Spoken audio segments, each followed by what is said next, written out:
Hi guys, it's Tania Willis and I'm back today for Little Yellow Bicycle, and today we're going to use the Cupcake collection to make some love themed cards. These would be perfect for Valentine's Day but also work just as well for any other time during the year. And in the process I'm going to show you some tips and tricks on how to get more out of your supplies so that you can make more than just these 4 cards with the supplies that you purchase. So let's take a look at some of the products. The projects you'll see in the video today use a variety of products from the Cupcake Love collection that was released recently by Little Yellow Bicycle. So we're going to use the great big cutout sheet that you see right here, and this sheet has some glitter overlay. You can see it right there shimmering off the light, as well as several of the papers from the collection. These also have glitter on them and a linen texture to the paper. So all of these supplies will be listed in the PDF download that is just below the video on the blog. If you're coming to this video not via the blog, you'll want to visit www.mylyb.com to get all the instructions. In addition to the papers, we're going to use the package of banners, Fresh Verse cardstock stickers, the paper lace stickers, chipboard sticker embellishments, the chipboard shapes, the flower button dots, the heart stick pins, epoxy buttons, and some cardstock. Okay, I quickly want to show you each card and talk a little bit about it, and then I'll show you some tips and tricks on how to create 2 of them.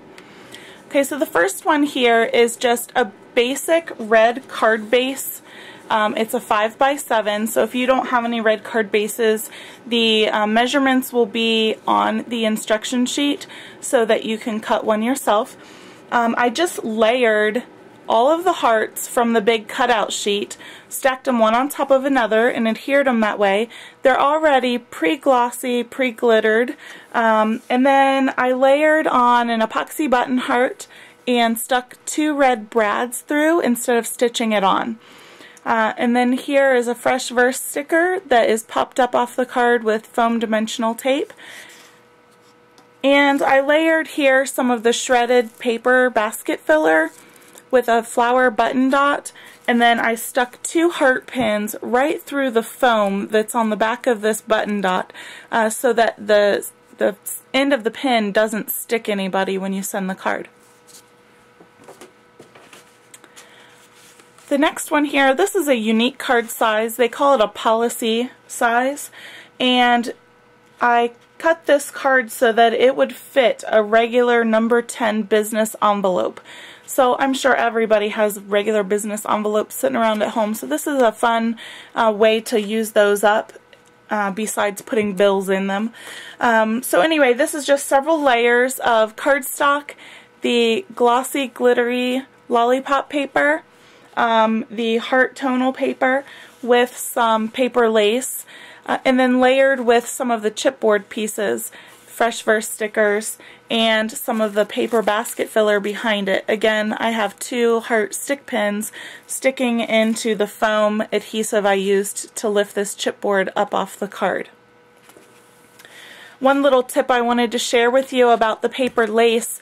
When you use them, the adhesive on it is so lightweight because these stickers are delicate. They don't want you to be able to place them down and decide, oh, I didn't like that, and move it and then rip the sticker. So when you use these stickers, it's important that you leave a little bit extra hanging off the edge, and then you wrap it around to the inside, and that will keep your paper lace in place. If you cut it off right with the edge, your paper lace sticker is going to shift on you. The next card I want to show you is using one of the Cupcake Love collection papers. We used almost the whole sheet on this card because the card is 5.5 inches square. And then it has another 4.5-inch square layered on top with a fun, almost embossed look there. I'm going to show you how to recreate that look. Again, here is some more of the paper basket filler with a chipboard piece layered on top, 2 heart stick pins. I'm sure you're seeing a pattern here by now. And then a love banner and a fresh verse sticker. You've probably noticed this sticker is on all 3 of the cards I've shown you already, and it's going to be on the 4th one as well. So I'll show you how to use that sticker several times from the pack. And then the last card, I will show you how to create this as well. This is one of the large hearts from the big cutout sheet. It's already pre-glossy and pre-glittered. The only thing I added here to the front of it was this cutie pie chipboard piece, the Be My Valentine sticker from the Fresh Verse pack, and then I followed along the white line in the red dots here to create another heart border using some small red rhinestones that are self-adhesive. You can do this same look using brads if you don't have rhinestones. That would be just as cute, or eyelets. So we also, the back side, I used the front template to create the heart in the back, and then laced around here. So I'm going to show you how to create this card as well.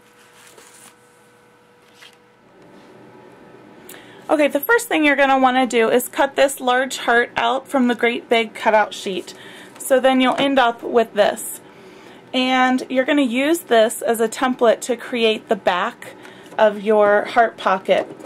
So what you're going to do, for my sample, I used the Sweet Treats with Glitter paper on the back side, and this has solid white on the back. This is a directional paper, as you'll see, because if I turn this upside down, these words on here are going to be upside down. So if you're using a directional paper, you want to be very careful that when you trace on the back side that you're tracing with the right side up. So what you'll want to do to get the back is to lay your heart down right side up onto the back side of the paper that you want on the back and trace around it so it'll look like this. And then you need to cut that out. Okay, once you have the 2 pieces cut out, you're going to lay them with wrong sides together, and you're going to start with this circle right here and count 7 circles over. That's where your first punch will be, and then 7 circles over on the other side. If you want to punch these without worrying about them shifting, you can put temporary adhesive on them, or temporary adhesive can be quite expensive, so I like to use paper clips. You can use 1, 2, 3 paper clips, however many you think will be easiest. So I put paper clips on there, that way I don't have to hold them so tight. And then you're going to punch using those dots as a guideline. You're going to punch holes all the way around until you get back to this other circle that's 7 away.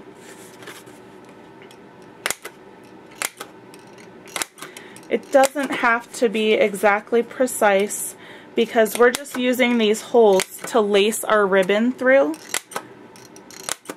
so that it will turn into a little basket holder.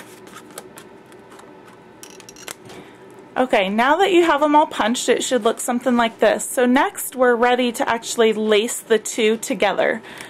So what you'll need to do is take 2 lengths of ribbon that are 18 inches long each, and at the ends you're going to want to cut them at a diagonal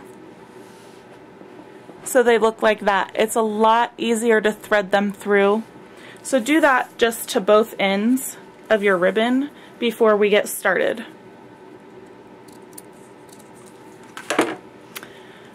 Okay, so you're going to want to take one ribbon and put it up through the first hole and just tie a knot.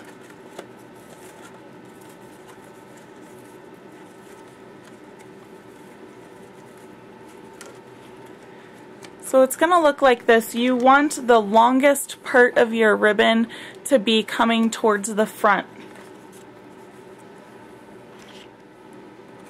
Okay, once you have it tied in a knot, you're going to want to take that long piece around to the back side and then you're going to want to bring the end up through the second hole. So it'll look like that. You can pull this tight at the top, but as you get further down towards the bottom, leave a little bit of slack between each lace. That way you have room to fill with your basket filler and with candy or love notes or whatever it is you're putting inside.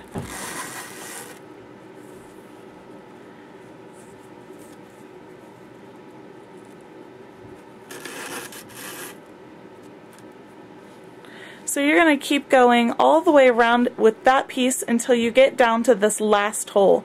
This last hole, you're going to bring the ribbon up through and just let it hang there as you start over on this side and do the same exact thing. Okay, you'll see here that I have my hearts laced together, and then these last two ribbons are coming up through the middle hole there at the bottom. So all I'm going to do there is tie those into a bow. So it's just going to look like this. And then you can cut those ends off to be as short or as long as you want. Then another alternative you can do is just tie it into a knot, and then with the leftover ribbon that's dangling, you can string some beads onto it and tie those into a knot. So it'll be just some dangling beads coming off there at the bottom. And then to finish it off, all you're going to do is add your rhinestones or your brads. Pick a chipboard piece out of the box. Like I said, there's several options. There's some cupcakes, there's hearts, flowers, lollipops, and then this sticker here is from the Fresh Verse pack. And that pack is right here, and it was cut from this strip. So you'll see there's 1, 2, 3, and 4. So you can just slice those so that you have 2 hearts, 1 heart, or no hearts, whichever you prefer, and you can get 4 cards out of that strip right there. And then the last thing you want to do is just stuff the inside with some basket filler and fill it up with some goodies. Okay, this last technique I want to show you real quick is how to get this tone-on-tone, almost embossed look to your background. It's very simple. I just cut a piece of the green paper to 4 inches by 4 inches, so it looks something like this. And then I had a 3/4 inch hole punch where I punched these circles. I adhered the circles randomly on the background. I recommend that you allow some of them to hang off the edge because it looks a little more realistic if you do so. So you have something like this, but you want to cover the entire sheet. And then you need to turn it over, and the circles that hang off the edge, you'll want to trim those down. So it looks like that. Then you'll want to ink the edges with some green ink. I like to use a makeup wedge and dab it into my ink and then go along the edge of the paper. My ink pads last a lot longer if you do it that way. Otherwise you'll notice that the paper starts to tear up your ink pad. So once you add all of your ink, then you can run it through your sewing machine if you have one. And I just used a green thread that was just a little bit darker than the paper and went around the edge twice with a regular stitch. Once I had that done, I adhered it to the card base and then built my layers on top of that. So it's just a fun way to get an embossed look or a reverse embossing look without having the embossing tools. I hope you enjoyed this tutorial. You can find all the instructions on the website www.mylyb.com. Thank you.